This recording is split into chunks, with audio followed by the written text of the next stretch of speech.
Bonjour les amis, j'espère que vous allez bien, j'espère que vous êtes là avec moi. N'hésitez pas à me dire si vous me voyez bien, si vous m'entendez bien. Je vais partager mon écran. Voilà, tac.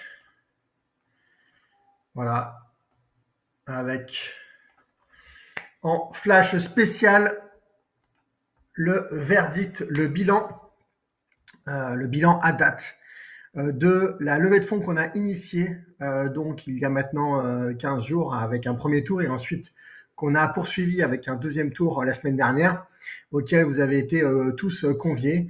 Et donc on en est aujourd'hui à une levée de 886 000 euros donc récoltés auprès de 206 investisseurs dont vous faites partie. Et donc, ça fait chaud au cœur. Je vous promets que c'est quand même quelque chose d'assez exceptionnel parce que, voilà, ça veut dire beaucoup de choses. Ça veut dire que vous nous faites, vous nous accordez une grande confiance. C'est pas juste un logiciel dans lequel vous avez investi pour les cryptos. C'est que, voilà, vous souhaitez vraiment porter ce projet-là, nous accompagner, nous aider à nous développer. Et vraiment, ça fait chaud au cœur. Je m'attendais pas à un tel succès. Je m'étais vraiment fixé comme objectif 500 000 euros qui était pour moi déjà un objectif assez ambitieux. Et donc là, voilà, c'est assez exceptionnel ce qui est en train de se passer. Donc, je vous promets que j'ai pas beaucoup dormi ces dernières nuits parce que il y a beaucoup de choses, tous les documents à signer, contre-signer, à renvoyer quand il manque des choses, des paraphes, des signatures, checker l'argent qui a été reçu, ce qui manque entre les virements aussi qui sont rejetés parfois. Enfin bref, beaucoup de choses autour de ça. Et voilà, merci à vous tous pour nous accompagner dans ce projet-là. Franchement, ça fait chaud au cœur, ça fait plaisir de voir que Capcellar, c'est pas juste un prestataire ou un service parmi tant d'autres. C'est un projet dans lequel vous vous investissez personnellement. Faut savoir que 206 investisseurs, on a à peu près aujourd'hui 1100 abonnés, donc ça représente près de 20% des abonnés, donc c'est vraiment beaucoup. Voilà, j'ai pas d'autres exemples en tête d'avoir une partie des clients aussi importante qui est investie dans l'entreprise en elle-même. Donc merci à tous pour tout ça. On va reparler de ce bilan de la levée de fonds, mais c'était pour moi symbolique de démarrer par ça, en tout cas en écran de démarrage, pour vous souhaiter la bienvenue pendant ce live mensuel. Alors, je vous rappelle que normalement, tous les ans, au mois de juillet, au mois d'août, il y a une trêve estivale pendant laquelle je fais une pause et puis les équipes aussi tournent un petit peu, un peu plus au ralenti, même si bien sûr on est toujours là pour vous accompagner et faire en sorte que le logiciel fonctionne bien. Voilà, mais normalement, les années précédentes, il n'y a pas eu de live pendant le mois de juillet et le mois d'août. Et il est fort probable que ce soit la même chose cette année. Je réfléchis à positionner un live, mais pour vous parler d'une autre opportunité, puisqu'on avait vu lors du dernier live que vous m'avez dit que vous seriez ouvert à découvrir 2 ou 3 opportunités par an. Et là, je trouve qu'il y a une belle opportunité qui va se présenter et qui va être vraiment complémentaire à ce qu'on peut proposer au travers de Capcellar. Donc voilà pour ça. Donc du coup, de ce fait-là, il y aura peut-être un live au mois de juillet. En tout cas, ce ne sera pas forcément un live spécial abonné. On vous parlera, au format habituel, comme on a l'habitude de voir avec l'actualité crypto, l'actualité de Capcellar ou autre. Ce sera un live un peu spécial, exceptionnel, s'il y en a un. Voilà. Bon, écoutez, je vois qu'il y a déjà pas mal de monde qui est là, donc on va pouvoir démarrer comme d'habitude. Voilà, j'espère qu'il y a un maximum de monde qui va pouvoir se connecter durant ce live. Notamment parce que c'est le dernier de la saison. D'ailleurs, on aurait peut-être dû le préciser dans l'annonce du live avec le lien d'accès ici. Alors, pour commencer l'actualité dans les cryptos, même si je vais être assez succinct là-dessus parce qu'il y a tellement d'autres choses à dire importantes, on peut voir que la diffusion de la nouvelle technologie continue puisque voilà, il y a la Société Générale qui devient la première banque au monde Cocorico à émettre un stablecoin adossé au dollar sur la blockchain publique. Donc voilà, on voit une fois de plus que le monde de la finance institutionnelle rentre toujours un peu plus dans le monde de la crypto et de la blockchain. Et on peut voir juste à côté en information que des stablecoins à la Deutsche Bank, pour l'interrogation, la plus grande banque d'Allemagne, pourraient bientôt se lancer. Donc on peut voir que et la Société Générale et la Deutsche Bank, qui sont deux très grosses banques, eh bien, se mettent au stablecoin. Donc c'est un élément que je trouve intéressant en termes de diffusion de la nouvelle technologie de la blockchain. Maintenant, il y a un autre axe qui se présente, c'est notamment par Mon Pèlerin, qui lance son crédit Lombard, obtenez des prêts en fiat contre du Bitcoin et de l'Ether. Et en parallèle, quasiment le même jour, en tout cas le lendemain, à un jour près, qui annonçait que des cryptos en garantie pour emprunter à la banque, JP Morgan prévoirait un changement majeur. Et donc, qu'est-ce que ça veut dire ça? Ça veut dire qu'en fait, dans la finance traditionnelle, quand vous allez demander un financement, par exemple pour acheter un immeuble, eh bien, il y avait ce qu'on appelait le prêt Lombard. Alors, Lombard du nom de la personne, du politicien en France qui l'a inventé, mais c'est déjà, je dirais, un mécanisme financier qui existe partout dans le monde, voilà, qui est connu. L'idée étant de dire, plutôt que mettre, imaginez vous avez 100 000 euros et que vous voulez investir dans un immeuble qui vaut 500 000 euros. Eh bien, plutôt que de mettre 100 000 euros en apport pour demander un crédit de 400 000 euros, eh bien, vous allez demander un crédit de 500 000 euros, mais la banque va bloquer les 100 000 euros que vous avez, vous, en trésorerie disponible. Elle va la bloquer comme garantie pour vous financer les 500 000 euros. Et du coup, comme elle va bloquer 100 000 euros, eh bien, avec les 100 000 euros, elle va être capable de redistribuer du crédit de manière beaucoup plus importante que les seuls 500 000 euros qu'elle vous a distribués. Et donc, c'est ça le levier. Le levier, c'est que vous allez pouvoir conserver votre argent et en même temps faire activer le levier bancaire du crédit. Et donc là, jusqu'à maintenant, ça fonctionnait avec de l'argent fiat, c'est-à-dire avec des euros. Si vous aviez des euros sur votre compte, vous pouviez placer ces euros, les bloquer sur une assurance vie, par exemple, pour que l'argent travaille. Et en même temps, c'était une garantie pour un autre financement que vous alliez obtenir, et donc pour un crédit, une enveloppe d'argent que vous alliez obtenir. Et bien là, maintenant, ce qui va changer avec l'information que je vous diffuse là, c'est qu'en fait, on va pouvoir le faire avec du Bitcoin et de l'Ethereum. Ça veut dire que si vous avez, par exemple, un Bitcoin qui aujourd'hui vaut 108 000 $, eh bien, vous allez pouvoir dire à la banque, moi, ce Bitcoin-là, je vous le donne en garantie. Du coup, ce Bitcoin-là, il m'appartient toujours. Et avec cette garantie-là, eh bien, vous me faites un crédit de 500 000 euros, par exemple. Eh bien, ça, c'est génial parce que du coup, ça veut dire qu'aujourd'hui, les cryptos deviennent en fait des valeurs qui sont reconnues par les institutions financières. Alors, c'est intéressant parce que moi, je m'étais intéressé à ce modèle-là parce que d'ailleurs, c'était une suggestion qui m'avait faite un des membres de Capsela qui m'avait dit, en fait, il y a des leviers comme ça aujourd'hui qui existent.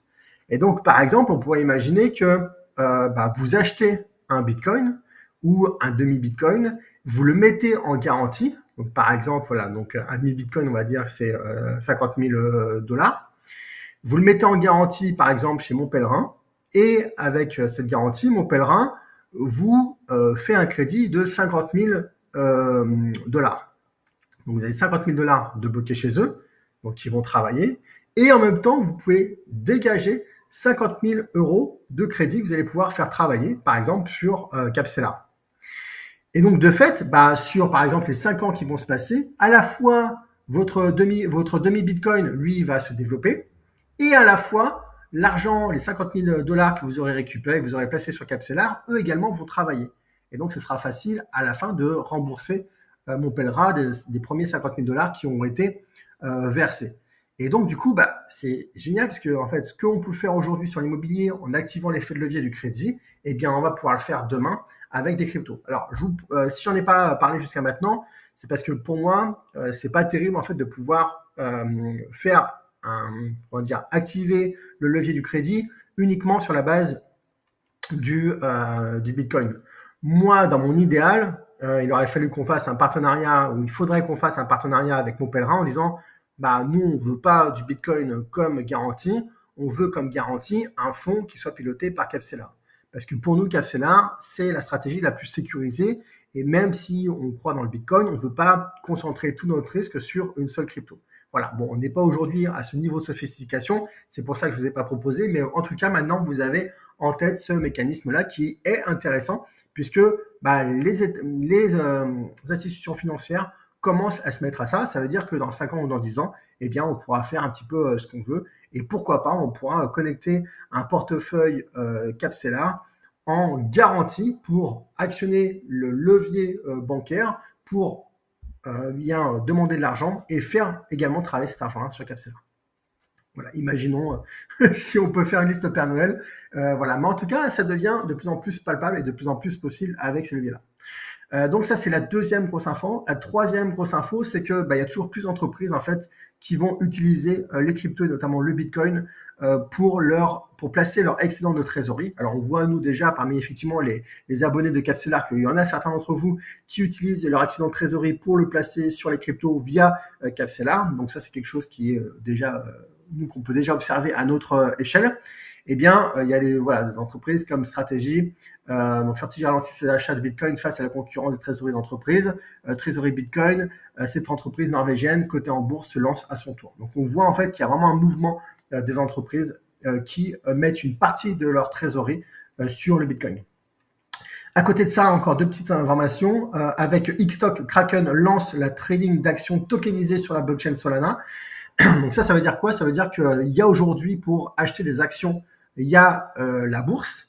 Eh bien, demain, et là, ce qui est en train d'apparaître du coup chez Kraken, c'est qu'il y aura la possibilité en fait d'acheter des actions boursières, mais via des tokens. C'est-à-dire qu'en fait, vous allez reproduire, vous allez acheter des tokens qui derrière correspondront à des actions d'entreprise.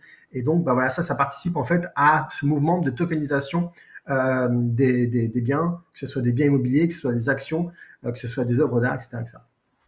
Et une autre information que j'ai trouvée intéressante, c'est que le FMI veut s'assurer que le Salvador n'achète pas plus de Bitcoin. Et il y a notamment le président du Salvador qui défie un peu ça en continuant à en acheter, comme si le FMI voyait d'un mauvais œil que le Salvador prenne son indépendance vis-à-vis du monde et que il puisse avoir sa propre stratégie de développement patrimonial financier et de solidité financière. Donc je trouve ça intéressant, comme le FMI veut a un rôle qui est censé en fait stabiliser les choses et aider les plus petits à s'en sortir. Et quand les plus petits veulent montrer un petit peu d'indépendance dans leur gestion financière, là il y a le FMI qui dit bon, calme-toi parce que on n'a pas envie que tu nous fasses de l'ombre. Bref, je trouve que l'anecdote elle est assez intéressante et elle montre aussi que les cryptos et la blockchain viennent un petit peu changer l'ordre des choses et un petit peu ce qui est déjà l'ordre établi. Florent, la dynamique de prêt m'échappe un peu, tu aurais de la doc pour approfondir. Alors la doc, vous allez sur Mon Pèlerin et je pense qu'ils ont dû faire un communiqué de presse là-dessus, mais en gros l'idée c'est de se dire aujourd'hui, enfin je vais répéter ce que j'ai dit tout à l'heure, mais imaginez, vous avez 10 000 euros. Et bon, ces 10 000 euros, vous les avez vous en trésorerie. Imaginez, vous voulez acheter un appartement qui vaut 100 000 euros. Plutôt que de mettre 10 000 euros en apport et du coup n'avoir que 90 000 euros à emprunter, ça veut dire que vous allez réduire votre crédit, votre montant du crédit à 90 000 euros au lieu de 100 000 euros et vous allez injecter en apport les 10 000 euros. Au lieu de faire ça, les 10 000 euros, vous allez les garder, sauf que la banque va les bloquer sur un compte pour les faire travailler. Et elle, au lieu de vous prêter 90 000 parce que vous aurez mis 10 000 euros d'apport, vous n'aurez pas mis les 10 000 euros d'apport, vous aurez mis 0 apport, mais elle va vous prêter 100 000 parce qu'elle sait qu'avec les 10 000 euros que vous allez bloquer chez elle, elle va pouvoir, elle, générer plus de crédit. Ça, c'est ce qu'on pouvait faire avec de l'argent, avec des euros. Et bien maintenant, ça, on peut le faire avec des cryptos, avec du Bitcoin. Donc, comme je disais, alors pas à hauteur de 10 000 pour 100 000, mais à hauteur, par exemple, de 100%. C'est-à-dire que pour un demi Bitcoin, eh bien, vous êtes capable d'emprunter 50 000 dollars. Et donc, avec les 50 000 dollars, eh bien, vous pouvez les faire travailler. Ce qui fait que vous avez toujours les 50 000 dollars qui sont bloqués parce que vous avez toujours votre demi-Bitcoin qui est bloqué et sur 5 ans, il va prendre de la valeur et peut-être qu'en 5 ans, il va monter à 100 000 dollars. Il sera toujours bloqué en garantie pour le crédit, mais en parallèle, vous aurez eu les 50 000 dollars que vous pourrez continuer à faire travailler, par exemple, sur un service comme Capstellar pendant 5 ans avant d'arriver à l'échéance finale dans 5 ans de devoir rembourser. Donc, imaginez, vous faites votre Bitcoin fait x2 en 5 ans, ce qui est très faible par rapport à ce qu'il peut faire, que votre capital sur Capstellar fasse x2 en 5 ans, et bien du coup, vous avez fait x4, donc vous êtes passé de 50 000 à 200 000, et sur les 200 000, faut que vous remboursiez le prêt, c'est-à-dire 50 000 plus peut-être 10 000 euros d'intérêt. Donc vous avez fait un effet de levier, parce que vous avez gagné beaucoup plus que simplement ce que vous auriez pu gagner en multipliant par 2 votre mise avec uniquement les 50 000 que vous aviez de départ. Voilà, donc c'est le nantissement, effectivement, comme l'explique, en fonction des différents noms qu'on peut emporter. Mais voilà en gros en quoi ça consiste. Donc c'est en gros utiliser le crédit pour faire un effet de levier pour avoir plus d'argent à faire travailler. Maintenant, l'actualité sur les exchanges. Alors, vous avez peut-être reçu, même très probablement reçu un mail de Binance qui indique qu'il va y avoir du changement sur les retraits et les apports. Donc, en gros, ce qu'on voit par là, c'est que la régulation se renforce et du coup augmente de façon vraiment significative là les contraintes sur les dépôts et les retraits de capital. En gros, très clairement, le régulateur, il va pouvoir suivre les transactions comme il pouvait les suivre jusqu'à maintenant du côté des banques. Eh bien, il applique les mêmes contraintes au niveau des exchanges. Et donc, c'est pour ça que dans les prochains jours, vous allez devoir justifier quand vous allez faire un retrait d'argent à quel va être le destinataire, sur quelle plateforme, dans quel pays, etc., etc. Voilà. Donc ça, c'est à prendre en considération. Maintenant, nous, de notre côté, il est possible que ça ait un impact sur le retrait des frais sur gain qu'on a déjà changé parce qu'on a avec la whitelist, avec les USDT qui ont été annulés. Donc, on va suivre ça de très près, mais bien sûr, nous, on va faire en sorte que tout soit maximum automatisable. Donc, s'il y a des informations à envoyer, on va faire en sorte qu'elles soient envoyées via l'API. En tout cas, Binance indique qu'il faut aller sur une page si on veut plus d'informations par rapport à la gestion via API, sauf que sur la page en question, il n'y a pas beaucoup plus d'informations. Donc aujourd'hui, au stade où on en est, c'est une information qu'on suit de très près, parce qu'il y aura nécessairement des modifications à apporter de notre côté sur le logiciel, mais on n'a pas plus d'informations. Donc voilà, sachez en tout cas qu'on suit ça de près de notre côté. Alors ensuite, quoi d'autre comme news? Oui, bah toujours. Alors il y en a certains en fait qui s'étonnent qu'on leur envoie des messages en leur disant qu'il y a un problème sur les 5%, que les API sont pas à jour. En fait, il est probable que votre API soit à jour, mais en fait, c'est le même problème qu'on vous a mentionné déjà il y a le mois dernier et le mois d'avant. C'est-à-dire qu'on a basculé de l'USDC au l'USDT et que même si ça fonctionnait très bien jusqu'à maintenant, bah, du coup, comme il y a eu ce changement de monnaie, eh bien, ça peut ne plus fonctionner, pas parce qu'il y a eu quelque chose qui était mal paramétré chez vous, mais simplement parce que le fait qu'on ait basculé de l'USDT vers l'USDC nécessite la mise en place des nouvelles adresses sur les listes blanches. Donc, c'est quelque chose sur lequel j'ai déjà communiqué, mais je vois qu'il y a encore certaines personnes qui reçoivent des mails en leur disant attention, les 5% de frais sur gain n'ont pas pu être déduits. Bah, c'est normal parce que vous n'avez pas fait la mise à jour des whitelists. Donc voilà, donc, ne soyez pas surpris si ça marche plus maintenant et que ça marchait avant, parce que c'est normal, c'est lié au changement USDT, USDC. Donc bah, il faut prendre contact avec le support pour mettre à jour votre liste blanche pour actionner, autoriser les retraits et du coup faire en sorte qu'il n'y ait plus de blocage lors des rééquilibrages. Maintenant, actualité du marché, bah, on est toujours sur une tendance haussière, donc voilà, on continue à en profiter. Il y a un truc qui est assez atypique par rapport aux autres précédents bull run, c'est que je ne sais pas si vous avez remarqué, mais au mois de octobre, novembre, décembre, tout le monde parlait des cryptos, tout le monde parlait du Bitcoin qui montait. Là, le Bitcoin est revenu à son plus haut historique, et bien bizarrement, personne n'en parle, et le grand public ne semble pas s'y intéresser plus que ça. Donc, on va voir s'il faut attendre que ce soit vraiment la alt season, c'est-à-dire que la grosse saison où les plus petites market cap prennent de la valeur et pour que les médias continuent, enfin, s'y intéressent de nouveau. Mais c'est vrai que là, on est un petit peu dans une période un peu bizarre où le marché est au plus haut. Donc, tout le monde devrait s'y intéresser, tout le monde devrait en parler. Et bizarrement, voilà, il n'y a pas plus que ça. En même temps, il faut dire que Trump et Elon Musk et les conflits à Gaza et encore d'autres choses qui sont assez importantes en termes de news concentrent beaucoup l'attention des gens. Et donc, bah, forcément, quand il y a de la place pour l'un, il n'y a pas de la place pour l'autre. Et donc, je pense qu'on subit aussi un petit peu ça. Du coup, par rapport au Bitcoin, on est toujours sur une dominance importante du Bitcoin. Et donc, la question qui se pose, c'est est-ce qu'on aura le droit, à un moment donné, dans ce bull run, la alt season. Et donc, la alt season, je vous rappelle, c'est cette période où le poids, où une grosse partie des capitaux qui sont investis dans le Bitcoin transitent vers le reste du marché pour faire en sorte que les investisseurs aillent chercher des performances qui soient plus importantes que celles du Bitcoin. Vous pouvez voir qu'à chaque fois qu'il y a eu un bull run, eh bien, la dominance du Bitcoin, le poids du Bitcoin dans le marché a chuté pour arriver jusqu'au reste des cryptos, jusqu'aux autres cryptos, du 50-50. Ensuite, ça remonte, ensuite, ça rebaisse. Donc là, c'est ce qu'on a connu en 2021. Et depuis 2021, ça ne fait qu'augmenter la dominance du Bitcoin. Et du coup, il n'y a jamais eu de rattrapage. Donc, on n'a pas encore eu notre alt season, ce qui fait qu'on sous-performe aujourd'hui par rapport au Bitcoin. Maintenant, le fait ne veut pas disqualifier en fait notre stratégie, parce qu'une fois de plus, déjà ça c'est impossible de savoir ce qui va se passer à l'avenir. Donc voilà, ça c'est le premier point. Et le deuxième, c'est qu'on ne pouvait pas prédire que le Bitcoin allait surperformer le reste du marché, contrairement aux autres bull runs qui se sont passés. Et le deuxième point, c'est qu'en fait, on tient, nous, à notre sécurisation, et la sécurisation, elle passe par la dilution du risque entre plusieurs cryptos. Donc en l'occurrence, en ce moment, on est sur le top 5. Et d'ailleurs, on y vient, si le Bitcoin aujourd'hui est aussi dominant, bah, ça veut dire aussi que le top 5 est meilleur que le top 30. Et bien du coup, ça tombe bien, puisque nous, le logiciel aujourd'hui, est toujours sur le top 5. Je sais que certains m'ont envoyé des messages, des mails en me disant, bah tiens, c'est bizarre parce que là, le marché repart à la hausse, on devrait être sur le top 30. Eh bien non, que nenni, puisque si le Bitcoin surperforme le marché, ça veut dire que le reste du marché a une performance qui est moindre. Et donc, comme vous pouvez le voir ici, ce graphique que nous, on suit, nous, on accorde le poids qui est proportionnel à la racine carrée de la market cap. Donc, ça veut dire que nous, dans notre indice qu'on va suivre, eh bien, du coup, le Bitcoin, il va avoir à peu près 20%, 15-20% du poids de l'ensemble du portefeuille. Et donc, ces 20%, en fait, ça veut dire que ça laisse encore 80% au reste de notre portefeuille. Et donc, on voit bien que le reste de notre portefeuille aujourd'hui n'arrive pas à atteindre en fait sa moyenne mobile à 200 jours plus un écart type.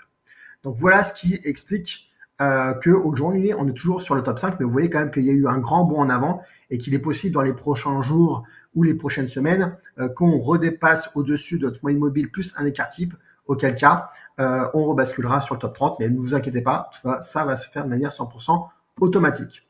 Voilà.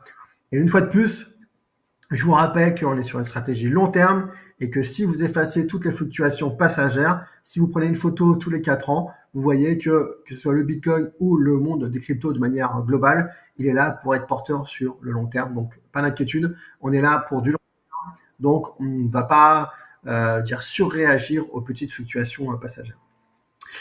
On en arrive maintenant, si vous n'avez pas de questions par rapport à tout ce qu'on vient de voir, aux actualités de Capstellar, qui sont assez nombreuses. Donc déjà, je vais revenir sur le souci qu'on a eu le mois dernier, notamment le fait que notre site internet capstellar.com du coup, et la zone membre app.capstellar.com n'était plus accessible pendant 4 jours. Alors, au début, on n'a pas compris ce qui se passait et le support de notre hébergeur était assez long à réagir et à nous expliquer en fait ce qui se passait. Et on a fini par comprendre qu'en fait, notre service avait été suspendu par l'hébergeur. Donc ça, c'est la cause du fait que le site n'était plus accessible. Et la raison, c'était un signalement abusif. Pourquoi abusif? Parce que quand l'hébergeur nous a demandé des documents pour prouver notre existence et pour prouver qu'on avait le droit d'opérer tout simplement et de commercialiser notre produit, et bien une fois qu'ils avaient tous les documents, ils nous ont remis le site. Et voilà, bon, ils se sont même pas, s'ils se sont à peine excusés. Non, ils nous ont remerciés pour, enfin bref. Donc, ils ont eu une réaction, je trouve, qui est assez cavalière. Déjà, ils sont engagés à répondre sous 24 heures alors qu'ils ont mis 5 jours à répondre. Du coup, nous, si on a pu remettre en place le site en 3 jours, je crois le 3e jour, c'est parce que justement, on a trouvé des alternatives techniques pour justement outrepasser l'hébergeur. Mais voilà, en gros, il y a quelqu'un qui nous a signalé auprès de l'hébergeur. L'hébergeur, lui, s'est pas posé de questions. Il n'a pas pris le soin de revenir vers nous pour nous dire est-ce que vous pourriez nous envoyer 2-3 documents pour qu'on vérifie ce que vous faites, parce qu'apparemment, il y a un signalement. Ils n'ont pas fait ça. Ils ont préféré, eux, directement suspendre notre service plutôt que de nous demander des documents. Et finalement, c'est les documents, ils nous les ont donnés après. Du coup, c'est ce qui a fait qu'on a été coupé. Voilà. Maintenant, il faut comprendre un truc, c'est que je crois que notre succès, le succès de Capstellar, ne plaît pas à tout le monde. Parce qu'en fait, cet événement-là, en fait, vient à la suite déjà d'une série qui était déjà importante. C'est-à-dire que, le signalement à l'AMF, je pense que c'est la même personne, parce qu'il n'y a pas de raison que l'AMF se soucie de nous, puisque, je veux dire, on est relativement petit quand même, et qu'on ne fait pas de publicité massive aujourd'hui.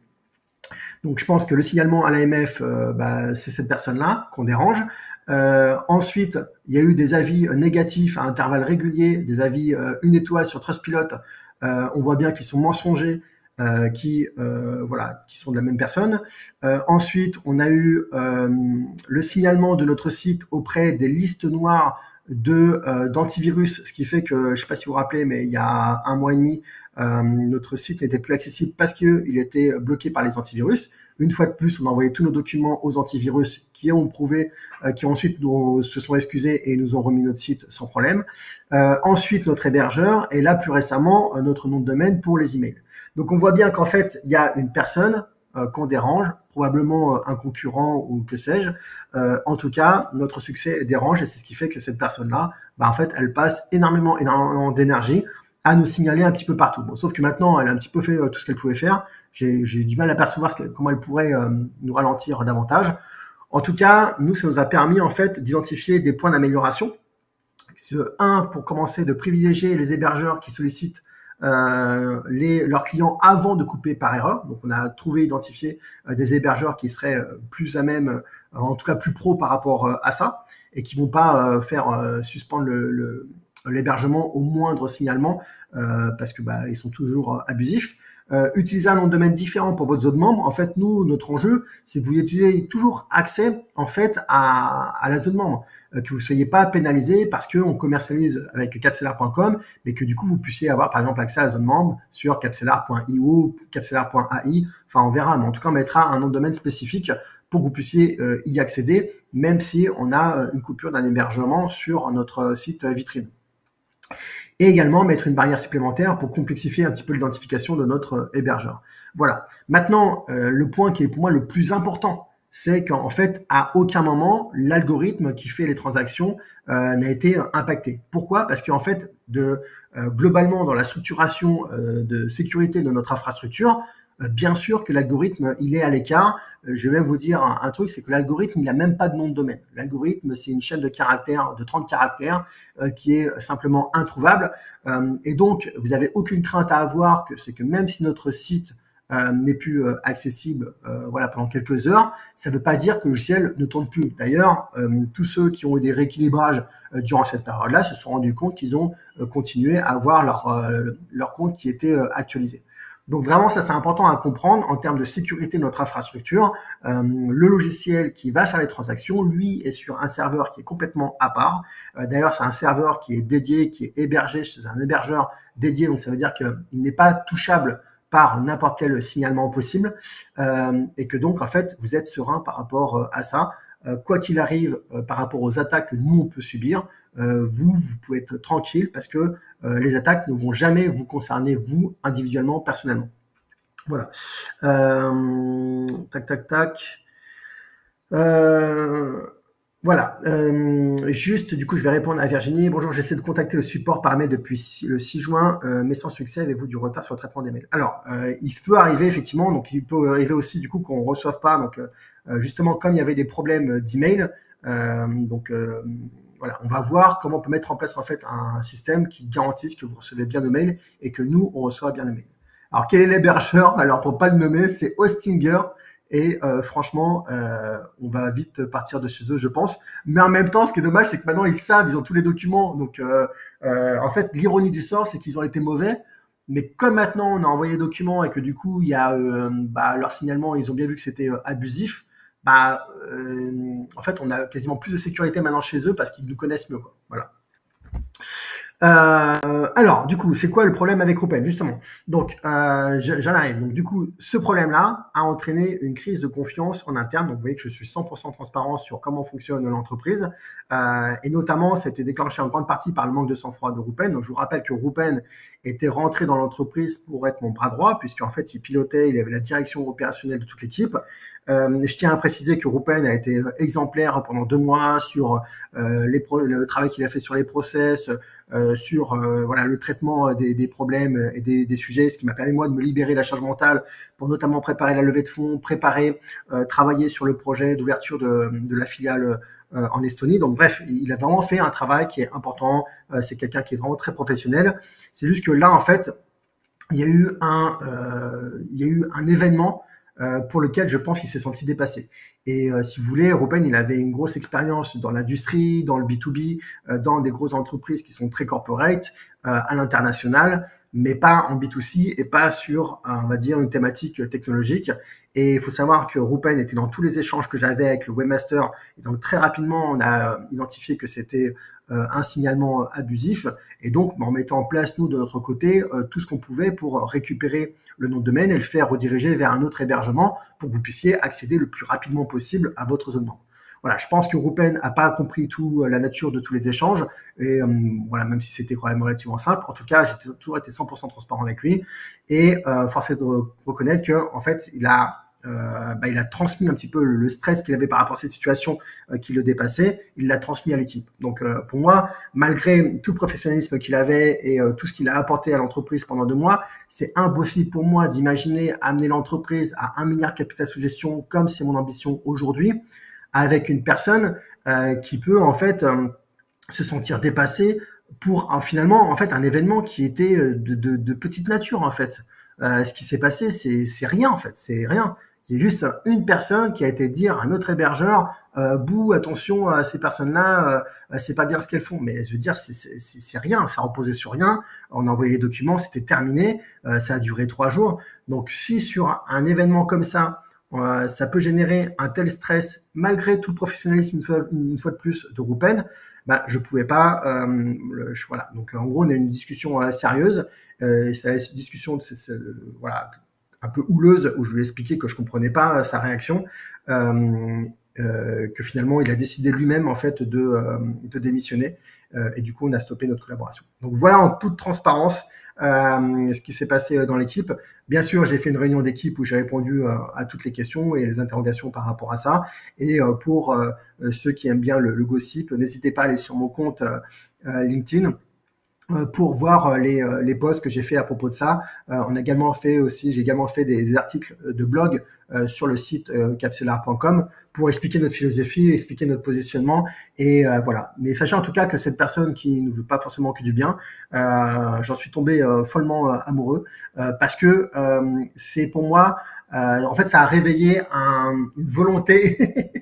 Je pense que c'est pas un instinct de guerre, une volonté de vraiment tout faire péter et de vraiment, si on était, on va dire, un peu timide dans nos communications, notre visibilité et tout, je vous promets que, d'autant plus avec la levée de capital qu'on a fait, qui est une énorme réussite, je vous promets que Capcellar va devenir énorme et plus il va avoir en hantise, plus il va essayer de nous faire disparaître et plus il aura le plaisir et la joie de nous voir un peu partout. Donc voilà, donc c'est pour ça que j'en suis tombé amoureux parce que en gros aujourd'hui c'est le meilleur allié du développement de Capcellar parce que pour moi c'est ma plus grande source de motivation pour faire en sorte que voilà, bref, de lui montrer que voilà, qu'il perd son temps. Alors, une messagerie interne à l'espace membre et notification via SMS serait une solution au problème de réception. Mais écoute, alors Valérie, effectivement, ça peut être une solution. D'ailleurs, je me notais, je fais un copier-coller de ta proposition parce que pour nous, c'est toujours pépite de recevoir des propositions.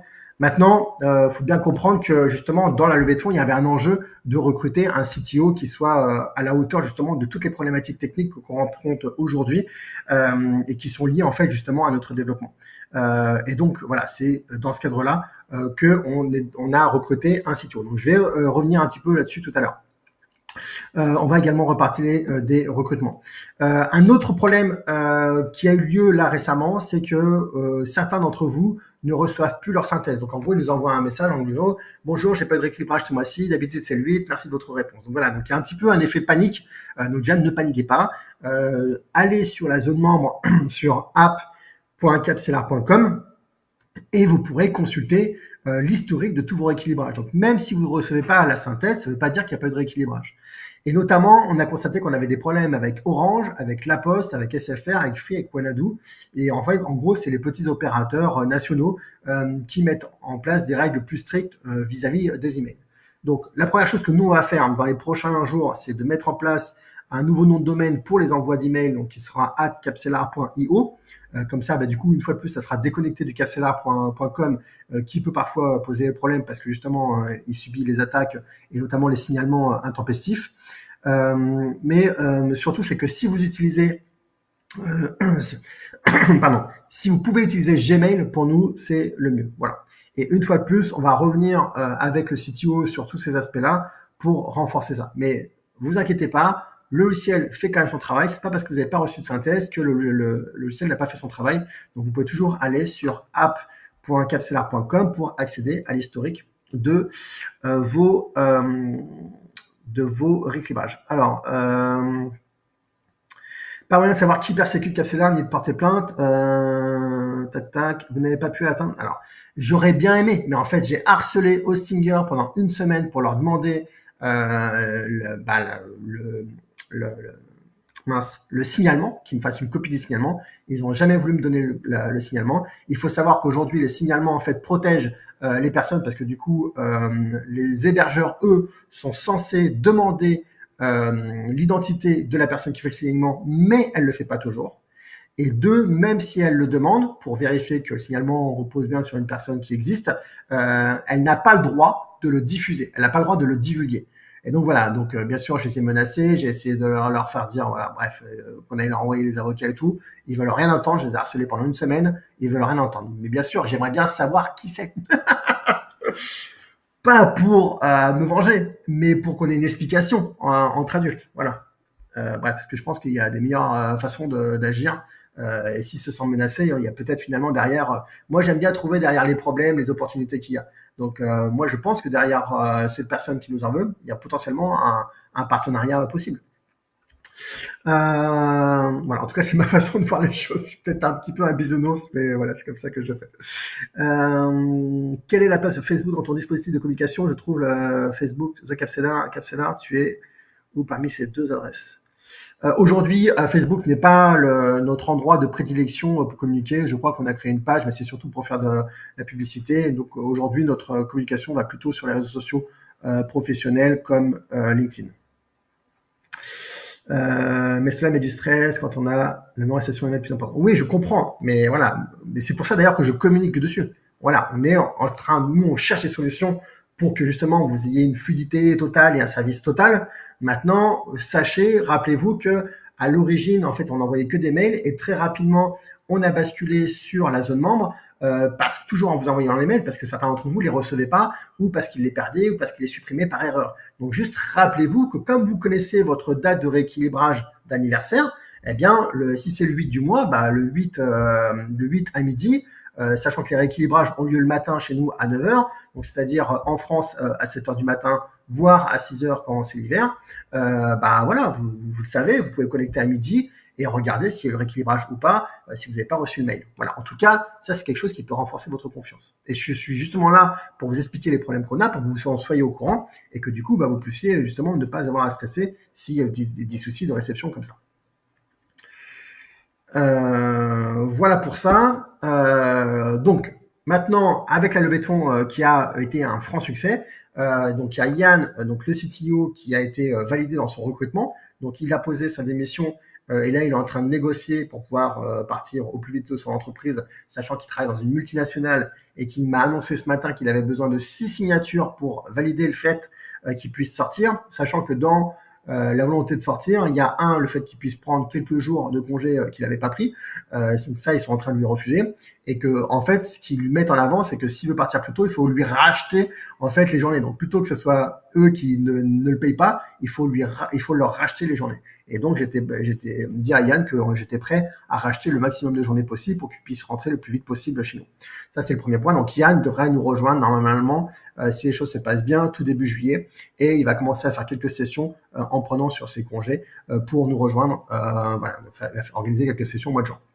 Il y a Andrea, du coup, qui est un passionné de marketing et de crypto, qui lui a déjà commencé à prendre une partie de son rôle à distance puisqu'il vient de Belgique. Il attend de passer son permis avant de venir à Maurice, mais du coup, également, il sera là courant juillet pour m'aider et voilà, me soulager sur la partie marketing.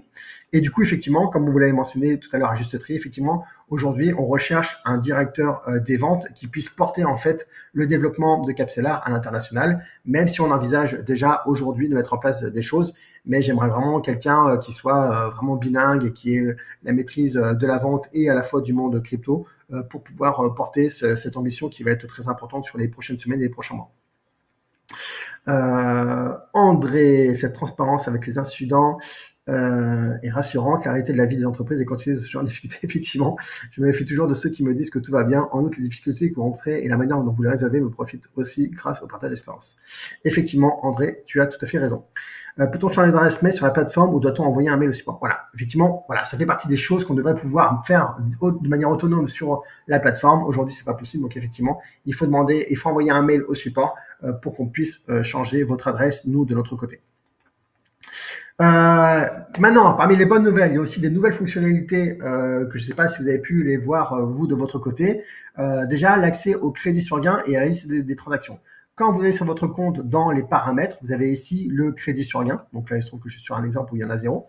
Donc je vous rappelle que le crédit sur gain, c'est par exemple s'il y a eu un paiement en trop, ou si vous avez fait un témoignage et donc du coup dans le cadre d'un concours et qu'on vous restitue. Si vous faites du parrainage, bien du coup ça vient, voilà. Donc en gros les crédits sur gain viennent en déduction des prochains frais sur gain.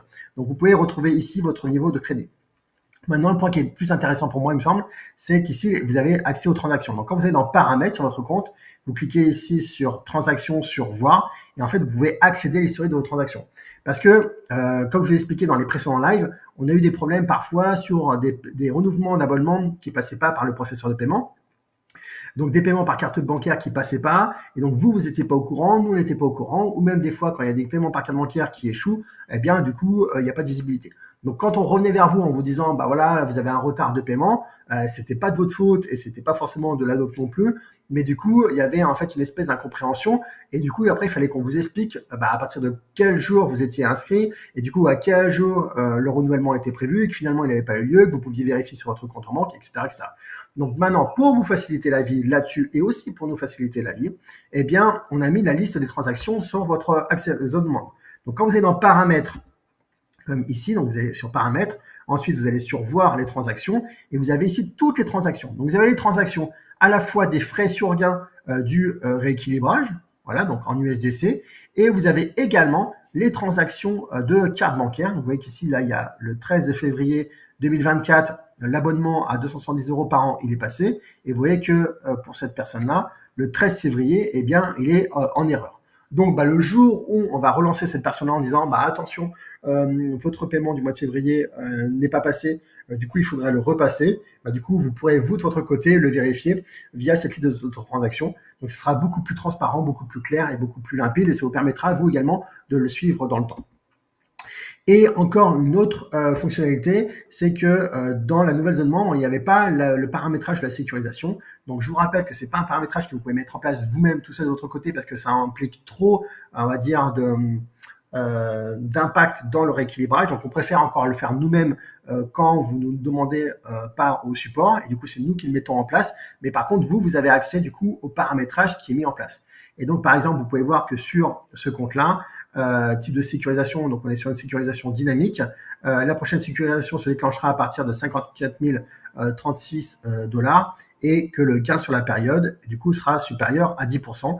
Et dans ce cas-là, qu'est-ce qui se passera? Il y aura 50% des gains nets qui seront sécurisés. Donc voilà, avec une belle faute d'orthographe, du coup, il faut que je mentionne à l'équipe dev.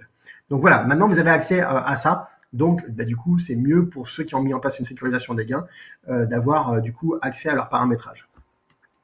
Tac, tac, tac. Peux-tu remettre dans le chat le lien vers le tutoriel pour mettre en place le virement récurrent depuis Binance? Alors, je ne l'ai pas là, mais je vais essayer de voir tout à l'heure si je peux le retrouver.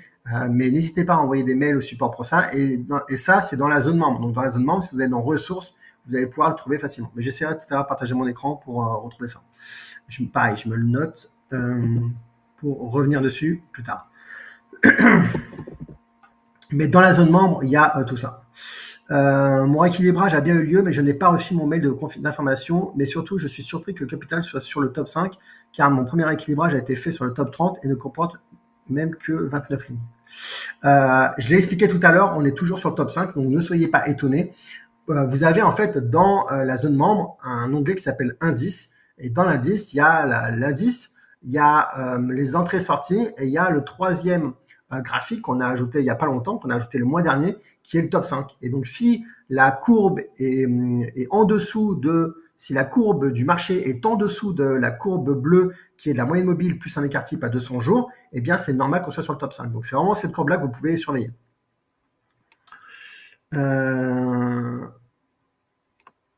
Jennifer, le top 5 ne décolle pas depuis un moment. Mais en fait, le top 5, il est lié à la all season. Donc clairement, si la all season ne décolle pas, le top 5 AI ne va pas décoller.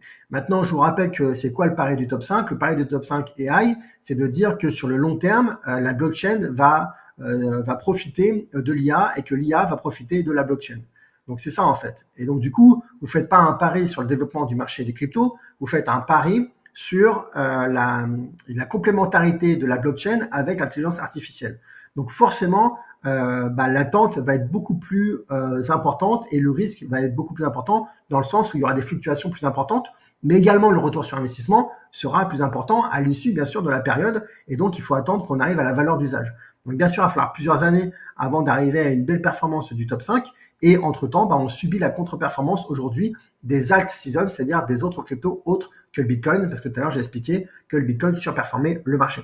Voilà, maintenant sur cette base-là, moi je vous avais dit déjà à l'époque qu'il fallait éviter d'aller au-delà des 10, 15, grand maximum 20%. Je me suis rendu compte qu'il y en avait qui avaient mis du capital supérieur à ça, donc restez en gros sur 10%.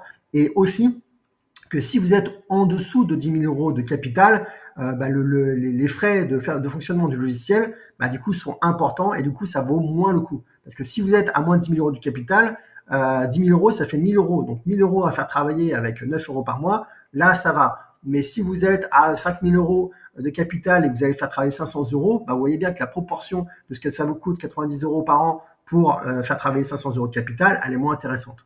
Donc, sincèrement, n'hésitez pas si vous n'êtes pas satisfait du top 5 AI ou vous n'avez pas la patience d'attendre que ça performe bien, eh bien, rien ne vous empêche de contacter le support en disant moi, je souhaite mettre fin au top 5 AI, rebasculer tout mon capital sur le top 30 et du coup, rester sur cette stratégie qui est plus safe et qui correspond davantage à ma façon d'investir. Voilà.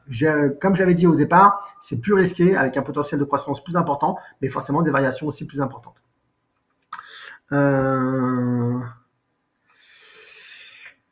Tac. Alors, Jérôme, justement, mon équilibrage est le top 30 par rapport au top 5. Alors, il peut arriver des fois que sur une journée, le truc, c'est qu'en fait, le top 5 et le top 30, ils se calculent à la journée.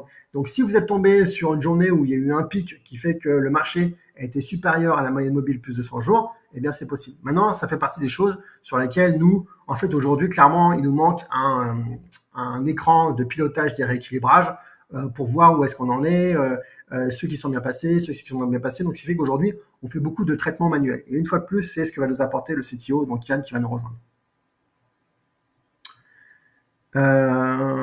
Sur Binance, j'ai mis mes USDC en simple earn. Sais-tu si les frais pourront quand même être prélevés? Alors là, je sais pas. Donc, quand c'est en earn, on ne peut pas y toucher. Donc, il vaut mieux... le earn, c'est bon quand on est en dehors du marché. Quand on est dans le marché, il vaut mieux éviter. Maintenant, on arrive à la dernière partie, donc le bilan de la levée de fonds. Donc, comme je vous le disais tout à l'heure, voilà, on a levé 886 000 euros, donc c'est énorme, auprès de 207 investisseurs, donc ce qui représente presque 20% de l'ensemble des abonnés. Donc, ça veut dire que vous nous accordez une grande confiance. Donc, merci à tous ceux qui sont là, qui ont participé à cette levée de fonds, parce que vraiment, ça va nous donner des ailes. Et ça va nous permettre justement de voir les choses en grand et de mettre en place plein de belles choses. Voilà, vous pouvez voir un petit peu la répartition. Donc, entre ceux qui ont mis entre 1 000 euros et 4 000 euros, il y a 125 personnes. Il y a 36 personnes qui ont mis entre 5 000 et 9 000. Il y a 23 personnes qui ont mis entre 10 000 et 19 000.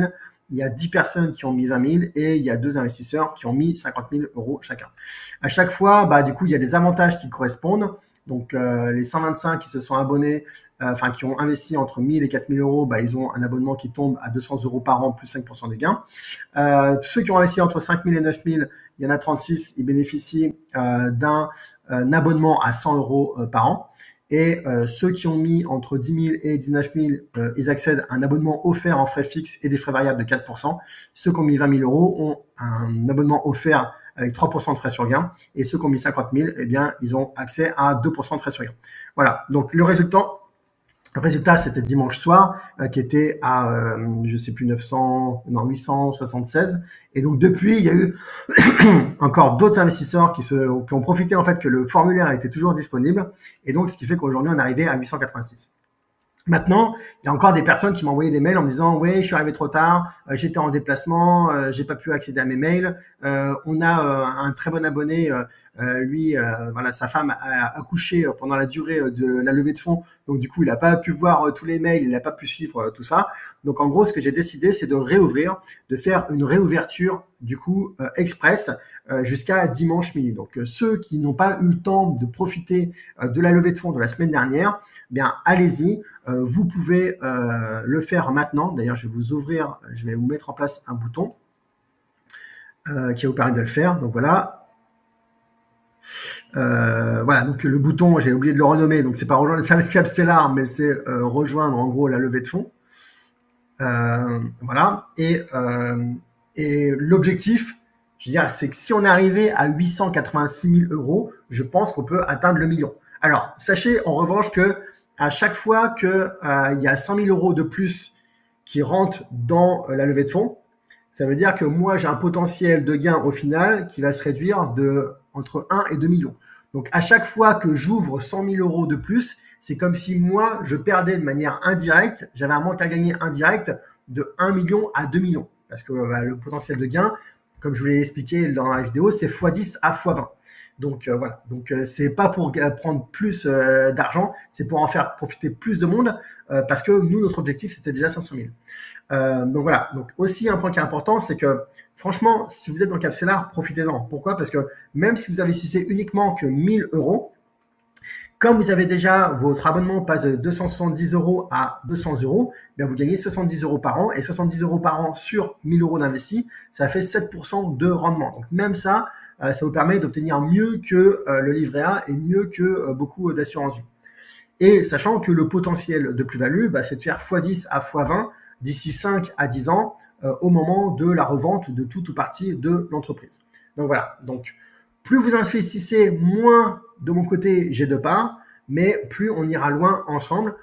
Pourquoi? Parce qu'il y en a certains qui m'ont posé la question, mais comme tu avais quand même objectif de lever 500 000 euros, qu'est-ce que tu vas faire en fait avec l'argent que tu vas obtenir en plus? Eh bien, il faut savoir que en fait, la licence MiCA impose que nous devons détenir en fonds propres, c'est-à-dire en trésorerie bloquée, au moins 20% des charges annuelles. Ça veut dire quoi? Ça veut dire que si on veut faire, par exemple, 100 000 euros de pub, eh bien, pour ces 100 000 euros de pub, on doit avoir 20 000 euros de bloqués sur un compte parce que ça correspond à 20% des 100 000 euros. Mais bien sûr, on n'a pas envie de faire 100 000 euros. Nous, on a envie de faire 100 000 euros de pub par mois. Donc, si on monte à 1 million d'euros, eh bien, on doit avoir quasiment 2 millions de pubs de capital. Donc, bien sûr, on ne va pas monter à 2 millions tout de suite, mais c'est juste pour vous dire en fait qu'il y a une espèce de mécanisme un peu malsaine qui est faite pour préserver en gros la sécurité du capital des clients, qui est faite qu'on doit avoir des fonds propres qui sont importants. Alors, je dis c'est abusif. Pourquoi? Parce qu'en fait, nous, on est un logiciel, mais on ne détient pas votre argent. C'est-à-dire que même nous, si on faisait faillite, si on arrêtait le service, vous, votre argent, il est toujours sur votre compte Binance.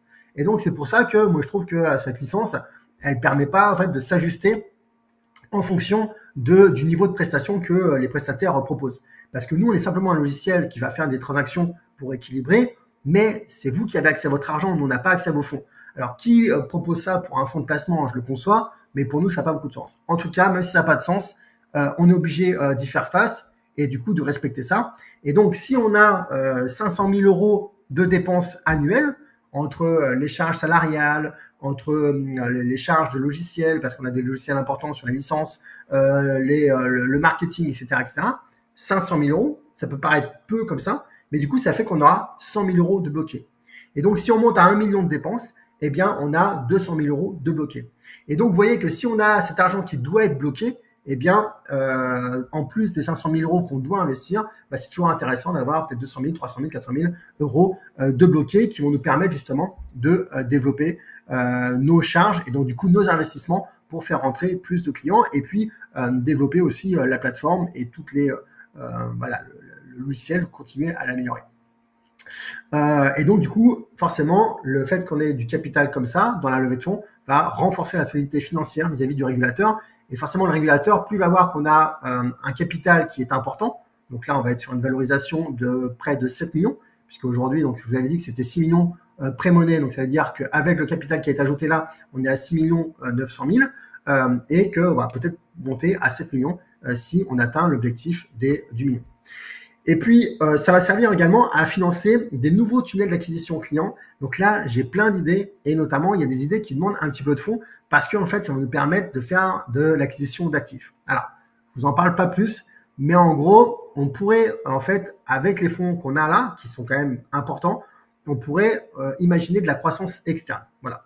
Voilà. Je manque pas d'idées en tout cas, mais c'est un petit peu trop tôt pour vous en parler. En tout cas, il y a vraiment des pistes sérieuses là-dessus. Et donc, forcément, tout le capital que vous allez pouvoir apporter à cette levée de fonds, eh bien, va nous permettre d'asseoir notre solidité financière et nous permettre d'aller beaucoup plus loin. Maintenant, clairement, je ne suis pas dans une logique de multiplier les levées de fonds comme le font la plupart des startups. Parce que la plupart des startups, elles font une levée de fonds pour, on va dire, renflouer les caisses. Nous, comme je vous l'ai déjà dit lors de la levée de fonds, on est déjà rentable en fait. Donc là, ça va nous permettre d'accélérer la croissance. Donc moi, cette levée de fonds-là, elle sera unique. Il n'y en aura pas deux. La prochaine fois, ce sera pour revendre toute ou partie de l'entreprise, mais ce ne sera pas pour faire une levée de fonds parce qu'on aura besoin de plus de besoins. Là, nous, très rapidement, avant la fin de l'année, on veut avoir des tunnels d'acquisition où quand on met 1 000 € dans la pub, on est 1 000, 1 200, 1 300, 1 500, peut-être 2 000 € qui rentrent. Et donc, que tout ça, en fait, fonctionne de manière en boucle vertueuse et que l'acquisition des nouveaux clients s'autofinance. Voilà, maintenant, du coup, je suis ouvert à vos questions. Donc, n'hésitez pas à aller sur la page si vous n'avez pas déjà investi. Juste un point qui est important. Donc, vous pouvez investir 1 000 € au minimum. Si vous voulez mettre plus que 5 000 €, vous pouvez accéder à l'autre formulaire qui est par multiple de 5 000. Et juste, il y a une vidéo qui est faite ou qui explique la signature des documents. S'il vous plaît, regardez cette vidéo si vous voulez investir parce que je suis en train de repasser devant l'intégralité des contrats et il y a une personne à peu près sur 20 qui a bien tout signé et tout paraphé. Donc, ça veut dire qu'il y a 19 dossiers sur 20 que je dois renvoyer à l'investisseur pour lui faire re-signer ou parapher parce qu'il a oublié des mentions. Donc, voilà. Donc, regardez bien la vidéo pour bien comprendre où il faut signer, où est-ce qu'il faut parapher.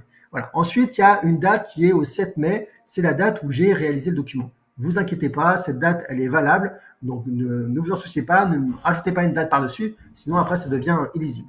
Et quand vous allez renseigner les informations, assurez-vous que les informations soient bonnes parce que du coup, sinon, derrière, tous les documents vous reprennent ces informations que vous saisissez. Voilà. Et donc, je vous ai remis ici les avantages auxquels vous pouvez accéder si vous rejoignez du coup la levée de fonds pour m'aider à atteindre ce million de capital, de levée de capital. Et croyez-moi, si on arrive à lever tous ensemble 1 million, on va pouvoir faire un communiqué de presse pour pouvoir communiquer sur le fait que Capcellar est vraiment robuste aujourd'hui avec ce million de capital parce que la plupart des startups communiquent sur les levées de fonds qu'ils réalisent et ça fait renforcer la confiance, bien sûr, des prospects qui veulent être intéressés. Et par contre, cette fois-ci, ça s'arrêtera ce dimanche à minuit et il n'y aura pas de dérogation parce que derrière, eh bien, il y a, comme je viens de vous le dire, repasser en revue tous les dossiers. Et vous voyez que hier, j'ai fait ça toute la journée et je suis arrivé à 70 dossiers dans la journée. Donc, sur 200, ça veut dire qu'en une journée, en faisant quasiment que ça, eh bien, j'ai fait qu'un tiers des dossiers. Donc, il va falloir que je rebosse aujourd'hui quasiment jusqu'à tard ce soir et encore demain et probablement dans le week-end pour rebasculer, aller au bout des dossiers. Voilà. Bon, maintenant, je reviens sur le chat pour voir si vous avez des questions par rapport à tout ça.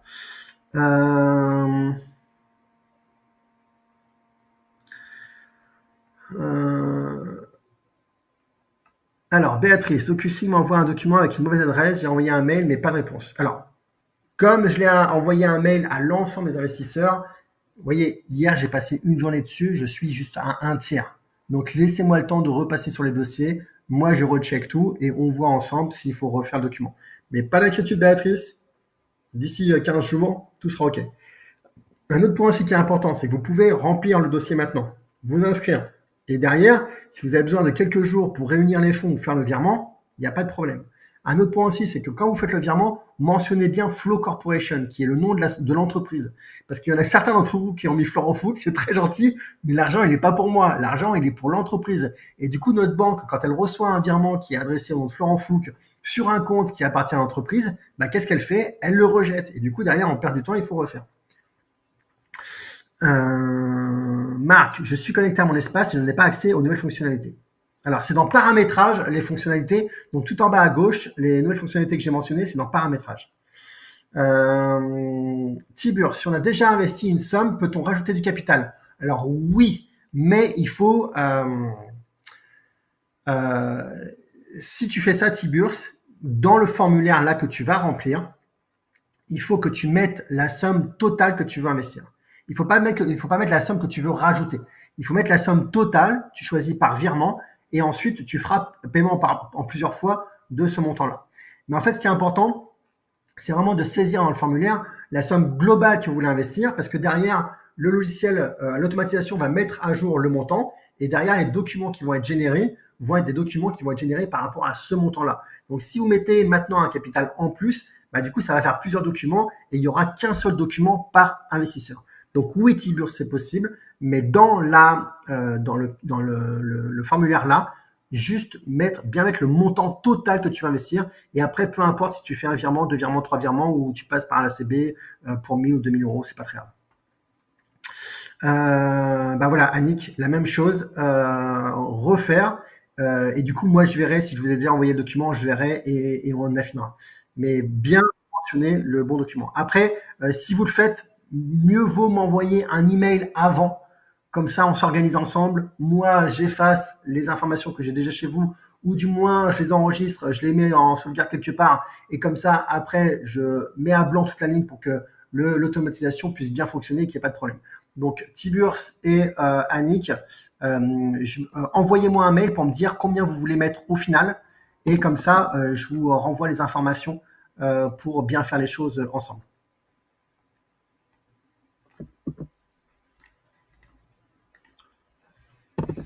Voilà, les personnes qui n'ont pas encore participé, qui n'ont pas encore investi, sur la page, vous avez une vidéo où j'explique tout le projet. Donc là, bien sûr, ce n'était pas l'objectif du live d'aujourd'hui, mais vous avez une vidéo où j'explique tout le projet, donc qui vous explique un petit peu les enjeux de ce projet-là.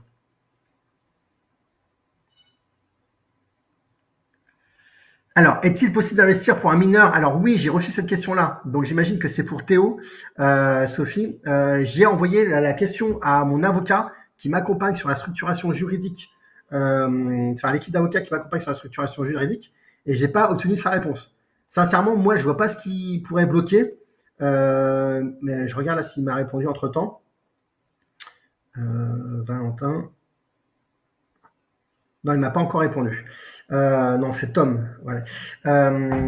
Donc, moi, je vois pas ce qui pourrait bloquer, mais j'attends quand même la confirmation pour être sûr, et j'adorerais qu'un mineur puisse investir dans Capsela.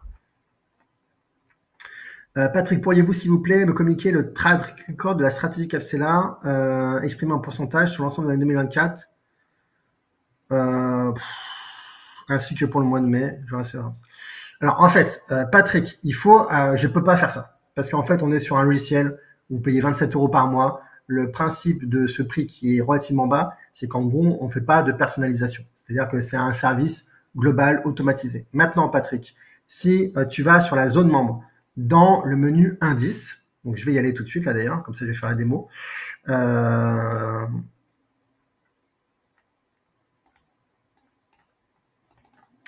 Est-ce que j'ai une autre fenêtre là déjà qui est ouverte peut-être? Voilà. Alors, bougez pas. J'arrive, je reviens. Tac, je partage mon écran. Voilà. Donc, ce qui est possible de faire, c'est qu'ici, là, donc, quand vous allez dans Indice, le premier graphique ici, donc il suffit de prendre, donc je ne sais plus ce que c'était la question, mais donc au 1er janvier 2024. Donc regarde, là tu prends 300, tu prends le Capsela, et là tu vois, tu as 1 024 424. Donc tu prends ce chiffre-là, tu le mets dans Excel. Ensuite, tu le mets ici, donc le mois suivant, Ah, c'est pas au mois. Voilà. Ensuite, tu vas chercher le 1er février, tu prends les 969. Ensuite, tu vas chercher le 1er mars, 1er avril. Voilà. Et à chaque fois, tu notes les chiffres. Et du coup, tu auras la valeur de l'évolution du portefeuille, là, parce que ça, c'est l'indice. Tu auras l'évolution de la valeur du portefeuille mois après mois. Et donc, du coup, tu pourras toi-même, en fait, mesurer l'évolution. Mais l'évolution, elle est là. Donc, nous, on peut pas. Alors, après, bien sûr, on pourra, dans les prochains mois, améliorer le système et mettre en place peut-être ici des zones où vous pourrez mettre la date de début, la date de fin, pour pouvoir simuler vous-même la performance. Mais aujourd'hui, ça n'est pas possible. Maintenant, j'aimerais rappeler aussi un truc, c'est que je vais aussi repartager pour montrer où est-ce que... voilà. J'aimerais aussi rappeler un truc, c'est que pour moi, j'ai vraiment du mal, ça me fend un peu le cœur, d'aller demander la performance, d'aller checker la performance du Capcellar sur une année, quelle que soit l'année. Parce que c'est une stratégie qui est faite sur le long terme. C'est une stratégie qui est faite pour être sur 4 ans minimum. Donc, toutes les mesures que vous allez faire pour, je sais pas, pour alimenter quel besoin, sur un an, eh bien, pour moi, ça n'a pas lieu d'être, en fait.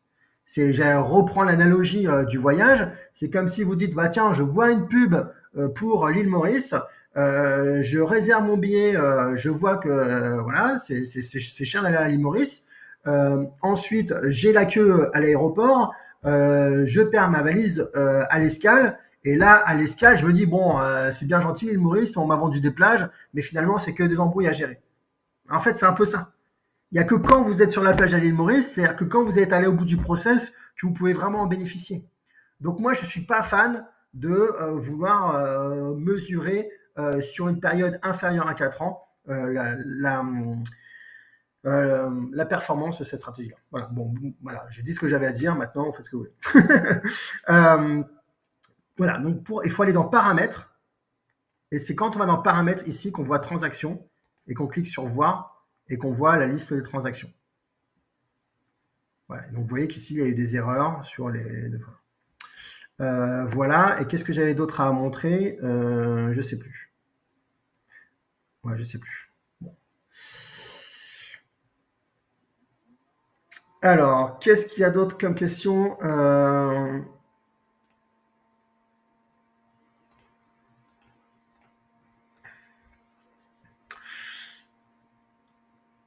Florian, en 5 jours, la banque postale n'a pas créé Flow. Je veux donc changer de paiement du virement à la carte bancaire. Peux-tu m'envoyer le mode d'emploi? Ok. Alors déjà, si tu veux passer un virement de 5 000 € par CB, il faut très probablement augmenter le plafond. Donc, je ne sais pas si tu as accès via ta zone membre de ta banque, mais du coup, il faut augmenter ton plafond. Et ensuite, bah, tu vas dans le formulaire tel qu'il est là, et tu choisis 5 000, tu choisis paiement par carte bancaire, et ça va passer. Il n'y a pas autre chose à faire. Sachant que les documents, on les a déjà préparés sur cette base de 5 000 également. Donc, bien comprendre qu'en fait, le paiement est décorrélé de la documentation. Qu'en est-il du tarif préférentiel lorsqu'on vient de payer son abonnement annuel? Alors, ce que j'ai expliqué, j'ai déjà envoyé un mail aux investisseurs, c'est qu'en fait, ce que j'ai expliqué, bon, déjà, laissez-nous le temps, s'il vous plaît, parce qu'on est vraiment sous l'eau, je vous promets que mes nuits sont courtes en ce moment. On est sous l'eau, donc juste laissez-nous un peu de temps. Mais tout le monde va bénéficier des avantages. Maintenant, ce que j'ai expliqué dans le mail, c'est que si le renouvellement de votre abonnement est inférieur à 3 mois, donc en gros, s'il a eu lieu cette semaine, la semaine dernière, il y a 1 mois, il y a 2 mois, il y a 2 mois et demi, si vous êtes inférieur à 3 mois, on va vous rembourser le prorata. Et voilà. Donc en gros, vous ne serez pas perdant. Annick, oui, mais j'ai déjà viré l'argent et rempli les formulaires. Mais ok, bah, c'est pas grave. On va supprimer les formulaires précédents et on va refaire les formulaires. Et pour le virement, bah, tu as juste à faire le virement complémentaire et m'envoyer un mail pour me dire quel montant. En fait, ce qu'il faut faire, c'est que tu vas dans la page là, tu mets le montant global entre le premier virement que tu as fait et le deuxième virement que tu vas faire. Voilà. Donc tu mets le montant global. Et ensuite, mais une fois de plus, envoie-moi un mail avant. Comme ça, moi, je vais supprimer toutes les informations. Et comme ça, l'automatisation aura ton montant global. Et donc, du coup, elle va recréer les documents sur le nouveau montant global. Et les anciens documents, on va les supprimer. On va les effacer. On n'en tiendra pas compte. Et du coup, tu feras le virement complémentaire. Tu ne feras pas le virement sur lequel que tu as mentionné en montant global. Tu feras juste le virement complémentaire. Euh, Myriam, bonne idée l'investissement pour un mineur. Je veux bien que tu partages l'info quand tu l'auras. Ok, donc il faut que je me le note. Dans l'espace transaction, je n'ai que 3 lignes qui apparaissent entre août 2024 et ce jour. Aucun paiement réalisé n'apparaît. Ok, si vous voyez des anomalies, que ce soit dans les listes de transactions ou autres, n'hésitez pas à envoyer un mail et on va checker ça. J'ai déjà souscrit à la levée, donc envoyez les fonds et les documents signés, les pièces. Si je souhaite verser une nouvelle tranche, est-il nécessaire de remplir à nouveau tous les documents? Alors oui, il faut remplir, parce qu'en fait, il faut que le document, au final, corresponde à l'ensemble de à l'ensemble de votre investissement. En fait, il y aura, comme j'ai dit tout à l'heure, il n'y aura qu'un seul document par investisseur. Donc, il faut que dans ce document-là, il y ait l'ensemble de vos parts et qui correspondent à l'ensemble de l'enveloppe de capital que vous avez dédiée. Donc oui, si vous avez déjà fait participation et que vous voulez augmenter pour passer au palier supplémentaire, oui, dans ce cas-là, vous allez sur le formulaire, comme je viens de vous dire. Déjà, vous m'envoyez un email pour que j'efface les informations. Vous allez dans le formulaire pour mettre le montant global que vous voulez investir.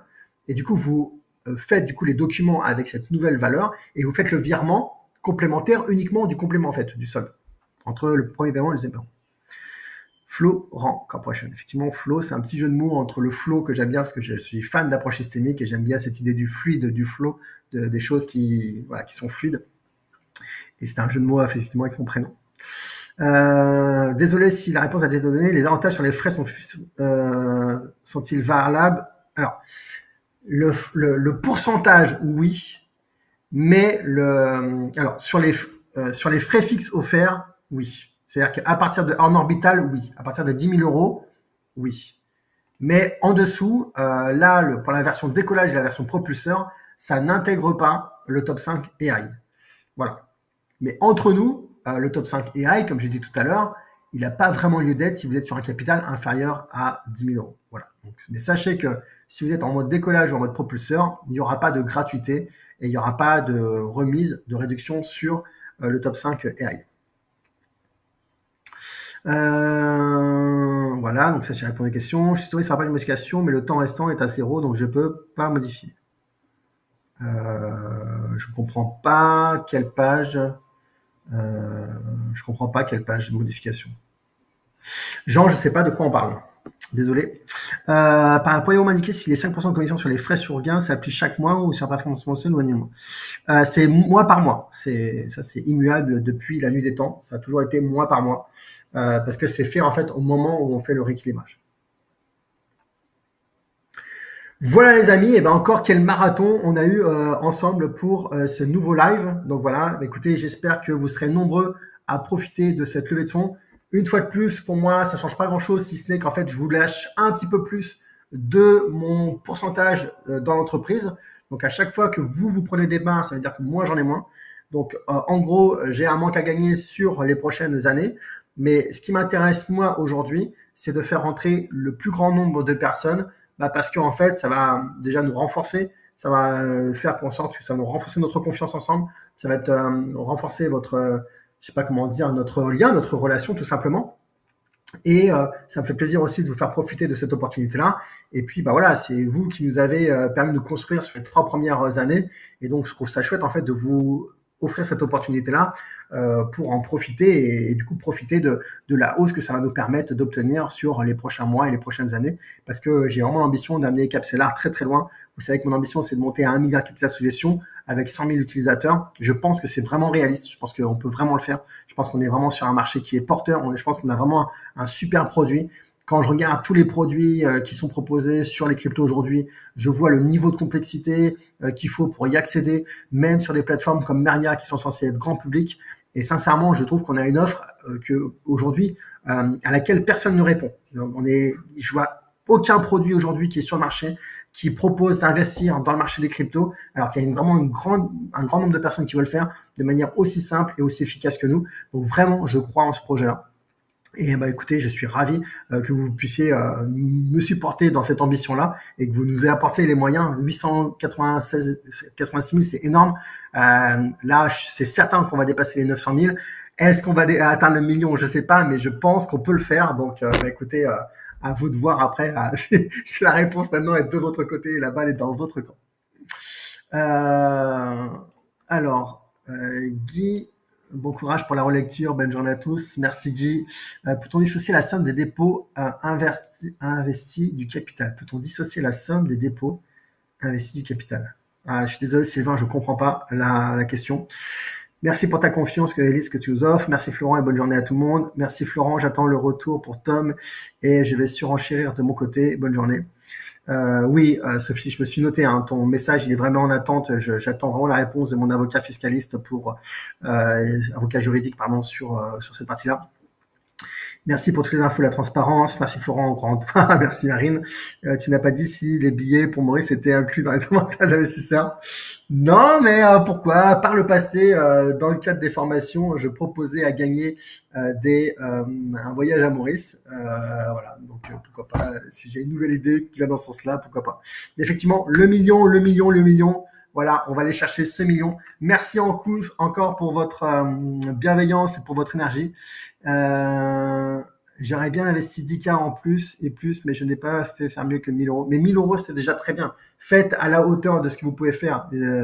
Voilà, c'est un investissement sur le long terme et donc il faut le prendre comme ça. Donc, ne vous mettez pas à risque par rapport à cet investissement-là.